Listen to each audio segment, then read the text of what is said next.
समृद्ध परिवार निर्माण प्रयास में एक अनोखा अनुभव। 11 बजे की कक्षा में तो आज अनोखों अनुभवों का भंडार लगा। तो उसकी रिकॉर्डिंग और वो सारी चीजें डली हुई आप लोग सुन सकते हैं, लेकिन उन्हीं में से एक हिस्सा अभी आपसे रूबरू होने वाले हैं। दिल थाम के बैठे हैं। जी दीदी, वंदे मातरम। सिल्लीगुड़ी से नीतू महेश्वरी दीदी। वंदे मातरम भैया। वंदे मातरम सभी को। जी भैया। क्या बोलूं भैया। मेरी कजन भाभी है भैया। उनकी मम्मी को आज से लगभग 15 दिन पहले कोई स्ट्रोक टाइप का आया था, तो उसके वजह से उनका राइट साइड का पूरा एरिया पैरालाइज्ड हो गया था। तो एक हफ्ते तक तो फिजियोथेरेपी हो रही थी, तो फिजियोथेरेपी में थोड़ी बहुत कम बेसी कोई खास फर्क नहीं था। तो भाभी से मेरी मुलाकात हुई थी, शादी 25वीं सालगिरह थी मेरी खुद की भाभी की। तब उन्होंने बोला था कि दीदी आप लोग तो कुछ ना कुछ करते रहते हो, तो मम्मी की परिस्थिति भी ऐसी है कि वो कुछ ज्यादा कुछ कर नहीं पाएंगी, ना कहीं हम लोग कहीं बाहर ले जा सकते हैं। तो घर की चीजों से कुछ हो सकता है तो बता दीजिए।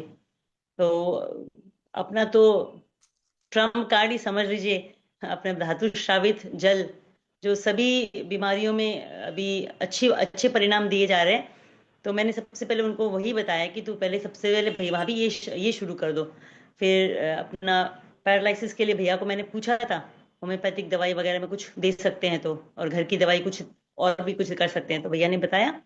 लेकिन भैया ने कुछ बताया कि हालांकि भैया बोलते हैं कि जो धातु श्रावित में जो सोना चांदी तांबा और लोहा सब कुछ डाले तो कोई नुकसान नहीं है। फिर भी भैया बोले कि पैरालिसिस में थोड़ा सा ठंडक कम दिया, चांदी जो कि ठंडी करती है, तो चांदी नहीं डाल के सब कुछ सामान डाल देना चाहिए। और जो काढ़ा जो बताया जाता है इस लकवे में, उस काढ़े का कुछ हिस्सा उसी पानी में डाल के उबाल के वो थोड़ा थोड़ा करके सारा दिन में पिलाने का था। तो मैंने वैसे ही बताया भाभी को, और भाभी ने बिल्कुल वैसे ही किया। तो लगभग एक हफ्ता ही हुआ था होगा भैया। एक हफ्ते के अंदर कल मेरी मुलाकात हुई थी, मैं शादी में थी, 25वीं सालगिरह में थी, फंक्शन में थी। तो वहां पर भाभी से मुलाकात हुई। भाभी ने दूर से मेरे को मतलब इशारा करते हुए बोला, दीदी बहुत खुश हूँ।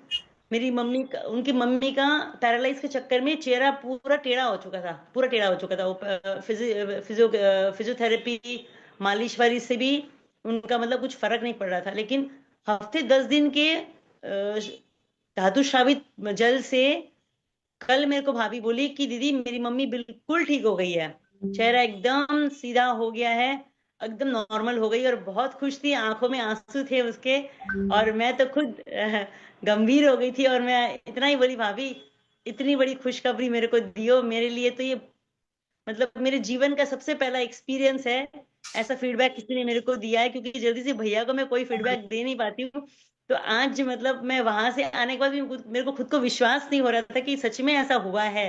इतना गंभीर बीमारी का मतलब इलाज इतनी आसान तरीके से हो गया, मेरे कहने पे हो गया। तो कहीं ना कहीं आज सुबह की 11 बजे की क्लास में रीना दीदी बोल रही थी, तो मुझे भी एक पल के लिए लगा, अरे वाह मेरे बोलने से ऐसा हो गया। तब मैंने कहा नहीं, ठाकुर जी को याद किया कि मुझे ऐसा अभिमान नहीं करना चाहिए, ये बहुत बड़ी कृपा है ऊपर वाले की। और सबसे बड़ा हाथ अपने भैया का है, जो जो हमेशा हाथ थामे रखते हैं। और भैया ने ये बताया, और भैया की वजह से मैं अगले को बता पाई। ये ज्ञान आगे से आगे बढ़ने के चक्कर में आज एक जीत हासिल हुई है।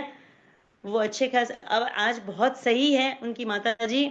और सबसे ज्यादा खुश मैं हूँ, बहुत गंभीर हूँ, वो खुशी को समा के रखी हुई हूँ बहुत धीरज धार के। ऐसे ही आगे और परिणाम लाने की मैं कोशिश करूंगी। जी भैया, वंदे मातरम। जी दीदी।